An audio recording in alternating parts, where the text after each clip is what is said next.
ನಡೀತಾ ಇದ್ದಾರೆ, ಯಾವ ರೀತಿ ಜನ ರೆಸ್ಪಾನ್ಸ್ ಮಾಡ್ತಾರೆ? ಒಂದು ವಾರದಿಂದ ಸ್ವಲ್ಪ ಬೇರೆ ಥರ ವಾತಾವರಣ ಇತ್ತು. ನಾವು ಬಂದು ಎಲ್ಲ ನಮ್ಮ ಮುಸ್ಲಿಂ ಜನಾಂಗಕ್ಕೆ ಮತ್ತು ಬೇರೆ ಜನಾಂಗಕ್ಕೆಲ್ಲ ನಾವು ಕಂಪೇರ್ ಮಾಡಿ ನೋಡಿದ್ರೆ ಮುಸ್ಲಿಂ ಜನಾಂಗದವರು ಸ್ವಲ್ಪ ಬೇಜಾರಲ್ಲಿದ್ರು. ಯಾಕಂದ್ರೆ ಅದು ಮೈನಾರಿಟಿ ಸೀಟು ಮೈನಾರಿಟಿ ಕೊಟ್ಟಿಲ್ಲ ಅಂತ ಹೇಳ್ಬಿಟ್ಟು ದೊಡ್ಡವರು ಸಾಹೇಬರು ಹೇಳಿದ್ರು ಅಂತ ಹೇಳ್ಬಿಟ್ಟು ಕೊಟ್ಟಿಲ್ಲ ಅಂತ ಬೇಜಾರಲ್ಲಿದ್ರು. ನಾವು ನಮಗೆ ವಾರ್ಡ್ ಎಲ್ಲ ಜವಾಬ್ದಾರಿ ಕೊಟ್ಟಿದ್ರು. ನಾವು ಹೋಗಿ ಲೀಡರ್ಸ್ಗೆಲ್ಲ ಮೀಟ್ ಮಾಡಿ ಅವ್ರಿಗೆಲ್ಲ ಮನವೊಲಿಸೋ ಕೆಲಸ ಮಾಡಿದ್ದೀವಿ. ಮಾಡ್ಕೊಂಡು ಬರ್ತಾ ಇದ್ವಿ. ಸ್ವಲ್ಪ ಚೇಂಜಸ್ ಆಗ್ತಾ ಬರ್ತಾ ಇತ್ತು. ಇವತ್ತು ನಮ್ಮ ಅಲ್ಪಸಂಖ್ಯಾತರ ಲೀಡರ್ ಆದಂತಹ BZ ಜಮೀರ್ ಅಹಮದ್ ಖಾನ್ ಸಾಹೇಬರು ಬಂದಿದ್ರು. ಅವ್ರಿಗೆ ನಾವು ರಿಸೀವ್ ಮಾಡಿ ಅವ್ರಿಗೆ ಯಾವ ಥರ ಏನಿದೆ ಅವರು ನಮ್ಗೆ ಕೇಳಿದ್ರು. ನಾವು ಅವ್ರಿಗೆ ಯಾವ ಥರ ಹೇಳಿದ್ದೀವಿ. ಹೇಳ್ಬಿಟ್ಟು ಸ್ವಲ್ಪ ನೀವು ಬಂದ್ರೇನೆ ಸರ್ ಅಂತ ನಾವು ಒಂದು ವಾರದಿಂದ ನಾವು ಅವ್ರಿಗೆ ರಿಕ್ವೆಸ್ಟ್ ಮಾಡ್ತಾ ಇದ್ವಿ. ನೀವು ಬರಬೇಕು ಸರ್, ಯಾಕಂದ್ರೆ ಅಲ್ಪಸಂಖ್ಯಾತರ ಲೀಡರ್ ಅಂದ್ರೆ ನೀವೇ ಇರೋದು ಇವಾಗ. ಯಾಕಂದ್ರೆ ಎಲ್ಲೋದ್ರೂ ಒಂದು ನಿಮ್ಮ ಹೆಸರಿರೋದು ಇಡೀ ದೇಶದಲ್ಲಿ ಹೆಸರಿದೆ ಅಂತ ಹೇಳಿದ್ರೆ ತಪ್ಪಾಗಲ್ಲ. ಅದಕ್ಕೆ ನಾವೆಲ್ಲ ಅವ್ರಿಗೆ ರಿಕ್ವೆಸ್ಟ್ ಮಾಡಿ ಮಾಡಿ ಇವತ್ತು ಬರೋಕೆ ರಾತ್ರಿನೂ ಫೋನಲ್ಲಿ ಮಾತಾಡಿದೆ ಅವ್ರಿಗೆ. ಇಲ್ಲ ಸರ್, ದಯವಿಟ್ಟು ಬನ್ನಿ, ಇಡೀ ದಾವಣಗೆರೆ ಜನತೆ ನಿಮ್ಗೆ ವೇಟ್ ಮಾಡ್ತಾ ಇದೆ, ಎಲ್ಲ ಸಮುದಾಯದವರು ವೇಟ್ ಮಾಡ್ತಾ ಇದ್ದಾರೆ. ಒಂದ್ ಸ್ವಲ್ಪ ಬಂದು ಹೋದ್ರೆ ಅನುಕೂಲ ಆಗುತ್ತೆ ನಮ್ಮ ಕ್ಯಾಂಡಿಡೇಟ್ ಅಂತ ಹೇಳಿ ನಾನು ಕೂಡ ರಿಕ್ವೆಸ್ಟ್ ಮಾಡಿದೆ. ಆಯ್ತು, ನಾನು ಹೇಳ್ತೀನಿ ಮಾಡ್ತೀನಿ ಅಂತ ಬಂದಿದ್ರು. ಈಗ ಜನರು ರೆಸ್ಪಾನ್ಸ್ ಹೇಗಿದೆ ಸರ್? ಜಮೀರ್ ಅಹಮದ್ ಅವ್ರು ಬಂದ್ಮೇಲೆ ಯಾವ ರೀತಿ ಹೇಳ್ತಾರೆ? ಬಂದೋದ್ಮೇಲೆ 50% ಇತ್ತು, ಇವಾಗ 100% ಬಂದ್ ನಿಂತಿದೆ. ಇವಾಗ ಎಲ್ಲ ಅಲ್ಪಸಂಖ್ಯಾತರು ಕಾಂಗ್ರೆಸ್ ಪರ ಇದ್ದಾರೆ ಅಂತ ತಾವು ಹೇಳ್ತಾರೆ? 100% ಕಾಂಗ್ರೆಸ್ ಪರ ಇದ್ದಾರೆ. ಯಾಕಂದ್ರೆ ಅವ್ರು ಬಂದು ಅವರು ಮಲ್ಲಿಕಾರ್ಜುನ್ ಅವ್ರ ಸಾಹೇಬ್ರು ಮನೆಗೆ ಹೋಗಿ ಅಲ್ಲಿ ಪ್ರೆಸ್ ಮೀಟು ಮಾಡಿದ್ದಾರೆ. ಮಾಡ್ಬಿಟ್ಟು ಎಲ್ಲ ಇವ್ರಿಗೆ ದಾವಣಗೆರೆ ಜನತೆಗೆ ಒಂದು ಮೆಸೇಜು ಕೊಟ್ಟಿದ್ದಾರೆ. ತಾವು ಇವಾಗ ಲೈವ್ ಹೋಗಿ ನೋಡ್ಬೋದು ಯಾವ ತರ ಒಂದು ಮೆಸೇಜ್ ಕೊಟ್ಟಿದಾರ ಅಂತ ನೋಡ್ಬಿಟ್ಟು ಒಂದು ದಾವಣಗೆರೆ ಜನತೆಗೆ ಎಲ್ಲಾ ಸಮುದಾಯ ಜನತೆಗೇನು ಒಂದು ಮೆಸೇಜ್ ಕೊಟ್ಟಿದ್ದಾರೆ. ಅದ್ ನೋಡ್ಬಿಟ್ಟು ಕೇಳಿದ್ರೆ ನೀವು ಗೊತ್ತಾಗುತ್ತೆ. ಒಂದು ಕಾಂಗ್ರೆಸ್ ಪಕ್ಷಕ್ಕೆ ಗೆಲ್ಸಿ ಅಂತ ಹೇಳ್ಬಿಟ್ಟು ಒಂದು ಮೆಸೇಜ್ ಕೊಟ್ಟಿದ್ದಾರೆ. ಸರ್, ಆದ್ರೂ ಸಹ 14 ಜನ ಅಲ್ಪಸಂಖ್ಯಾತರ ಅಭ್ಯರ್ಥಿಗಳು ಈಗ ಕಣದಲ್ಲಿದ್ದಾರೆ. ಸೊ ಅವ್ರಿಗೆ ಅಲ್ಪಸಂಖ್ಯಾತರ ಓಟಿಂದ ಡಿವೈಡ್ ಆಗುತ್ತಾ? ಇಲ್ಲ, ಅಲ್ಪಸಂಖ್ಯಾತರು ಅವ್ರು ನಿಂತ್ಕೊಳ್ಳೋ ಅವ್ರ ಕೆಲಸ ಅವ್ರು ಮಾಡಿದ್ದಾರೆ. ಬಟ್ ನಮ್ದು ನ್ಯಾಷನಲೈಸ್ ಪಕ್ಷ, ಇದು ಬಡವರ ಪಕ್ಷ, ನ್ಯಾಷನಲೈಸ್ ಪಕ್ಷ. ನೋಡಿ, 5 ಗ್ಯಾರಂಟಿ ಇವಾಗ 15 ಜನ ಏನ್ ನಿಂತಿದ್ದಾರೆ, ಯಾರಾದ್ರೂ ಒಂದ್ ಗ್ಯಾರಂಟಿ ಕೊಟ್ಟಿದಾರ?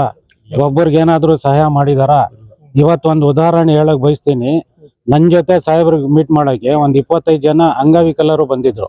ರಾತ್ರಿನೇ ನಾನು ಬಂದು ಮಾತಾಡ್ಬಿಟ್ಟು ನಾವೆಲ್ಲ ಸಾಹೇಬ್ರಿಗೆ ಮೀಟ್ ಮಾಡ್ಬೇಕಂತ ಹೇಳಿದ್ರು. ಅವ್ರಿಗೆ 2 ಕಾಲಿಲ್ಲ, ಒಬ್ಬರು ಕೈ ಇಲ್ಲ, ಒಬ್ಬರು ಕಿವಿ ಇಲ್ಲ, ಕಣ್ಣಿಲ್ಲ. ಆತರ ಎಲ್ಲ ಜನ ಬಂದು ರಾತ್ರಿ ನನ್ಗೆಲ್ಲ ರಿಕ್ವೆಸ್ಟ್ ಮಾಡಿದ್ರು. ಸರ್, SDP ಅಭ್ಯರ್ಥಿ ಅಫ್ಜಲ್ ಕುಡ್ಲುಪೇಟೆ ಇರ್ತಾರಲ್ಲ, ಮುಸ್ಲಿಂ ಪರ ಹೋರಾಟ ಮಾಡದೆ ನಾವು ನಮ್ಮ ಪಕ್ಷನೇ SDP ಪಕ್ಷನೇ 24/7 ನಾವು ನಿಂತ್ಕೊಂಡ್ವಿ, ಹೋರಾಟ ಮಾಡ್ತಾ ಇದೀವಿ. ಹಾಗಾಗಿ ಎಲ್ಲ ಅಲ್ಪಸಂಖ್ಯಾತ ಮತದಾರರು ನಮಗೆ ಒತ್ತು ನೀಡ್ತಾರೆ ಅಂತಾರೆ. ಅಲ್ಲ, ಅವ್ರು ಹೇಳೋದ್ರಲ್ಲಿ ತಪ್ಪಿಲ್ಲ.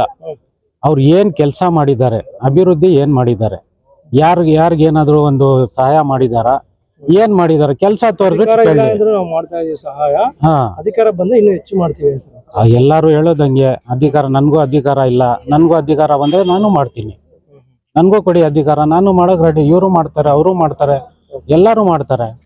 ಅಧಿಕಾರ ಬರೋಕ್ ಮುಂಚೆ ನೀವೇನ್ ಮಾಡಿದೀರಾ? ನನ್ಗೆ ಅಧಿಕಾರ ಇಲ್ಲ. ಇವಾಗ ನಾನು ಇಡೀ ಕರ್ನಾಟಕದಲ್ಲಿ ನಾನು ಏನ್ ಕೆಲಸ ಮಾಡ್ಬೇಕು ಮಾಡ್ತಾ ಇದೀನಿ. ನಿಮ್ಗೆ ಅಧಿಕಾರ ಇಲ್ವಲ್ಲ. ಇವಾಗ ಅಧಿಕಾರ ಇಲ್ಲದೆ ಇರೋವಾಗ ಕೆಲಸ ಮಾಡಿ ಮುಂದಕ್ಕೆ ಬಂದು ಇನ್ನೂ ಡಬಲ್ ಕೆಲಸ ಮಾಡಬೇಕು. ಏನ್ ಮಾಡಿದೀರಾ? ಏನಾದ್ರು ಪಾರ್ಕ್ ಮಾಡಿದೀರಾ? ಇಲ್ಲ ಅಂದ್ರೆ ಸ್ಕೂಲ್ ಕಟ್ಟಿದೀರಾ? ಇಲ್ಲ ಅಂದ್ರೆ ಒಂದು ಮದುವೆ ಛತ್ರ ಕಟ್ಟಿದೀರಾ? ಏನ್ ಮಾಡಿದೀರಾ ಸ್ವಲ್ಪ ತೋರಿಸಿ. ಇಲ್ಲ ಅಂದ್ರೆ ಇವ್ರ ಸಾಹೇಬ್ರು ಎಲ್ಲಾ ಸಮುದಾಯಕ್ಕೆ ಜಾಗ ಕೊಟ್ಟಿದ್ದಾರೆ, ಮೆಡಿಕಲ್ ಕಾಲೇಜು ಮಾಡ್ತಾ ಇದ್ದಾರೆ, ಮದುವೆ ಛತ್ರಗಳು ಕಟ್ಟಿದ್ದಾರೆ. ಇದೆಲ್ಲ ಕಟ್ಟಿದಾರಲ್ಲ, ಇದು ಕಟ್ಟಿದಾರ ಅಂತ ಹೇಳ್ಬಿಟ್ಟು ನೋಡ್ಬಿಟ್ಟು ಇವ್ರು ಮುಸ್ಲಿಮು, ಹಿಂದೂ, ಸಿಖ್, ಇಸಾಯಿ ಏನು ನೋಡ್ದೆ, ಸಾಹೇಬರು ಬಂದ್ಬಿಟ್ಟು ಜಾತಿ ಮತ ಏನು ನೋಡ್ದೆ, ನಮ್ಮ ಮೈನಾರಿಟಿ ಕೊಟ್ಟಿಲ್ಲ ಅಂತ ಅವ್ರ ಜಾತಿ ಏನು ನೋಡಿಲ್ವಲ್ಲ.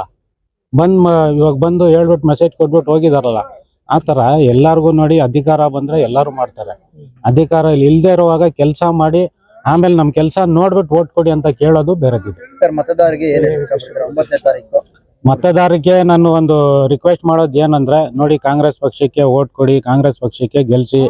ಇದುವರೆಗೂ ಯಾವ ತರ ದೊಡ್ಡವರು ಮಾಡ್ಕೊಂಡ್ ಬಂದಿದ್ದಾರೆ, ಅದೇ ತರ ಇವ್ರನ್ನು ಕೆಲಸ ಮಾಡ್ತಾರಂತ ಹೇಳಿದ್ದಾರೆ. ಇವರು ಬಂದ್ಬಿಟ್ಟು ಏನು ಕಮ್ಯುನಲ್ ಇಲ್ಲ, ಇವರು ಸೆಕ್ಯುಲರ್ ಇದ್ದಾರೆ. ಎಲ್ಲಾ ಜನಾಂಗಕ್ಕೆ ತಗೊಂಡು ಹೋಗ್ತಾ ಇದ್ದಾರೆ. ನಮ್ಮ ಮುಸ್ಲಿಂ ಜನದವರು ಸಾಹೇಬ್ರು ದೊಡ್ಡವ್ರು ಇದ್ದಾಗ ಅವ್ರ ಮನೆಗೆ ಹೋಗೋದು ಬರೋದು ಕೆಲಸ ಮಾಡೋದು. ಸಪೋಸ್ ಅವರು ಏನು ತೀರ್ಕೊಂಡಿರ್ಲಿಲ್ಲ ಅಂದ್ರೆ ಇವಾಗ ಏನ್ ವಾತಾವರಣ ಏನಿರ್ತಾ ಇತ್ತು ಎಲ್ಲಾ ಜನಾಂಗದವರು ಅವ್ರ ಮನೆಯಲ್ಲೇ ಇರ್ತಾ ಇದ್ರು. ಆ ತರ ಯಾವ ತರ ಸಾಹೇಬ್ರು ಇದ್ರು ಅದೇ ತರ ಒಂದ್ ಇಟ್ಕೊಂಡು ಕೆಲಸ ಮಾಡ್ಕೊಡಿ ಅಂತ ಒಂದ್ ರಿಕ್ವೆಸ್ಟ್ ಮಾಡಕ್ ಹೇಳ್ತೀವಿ.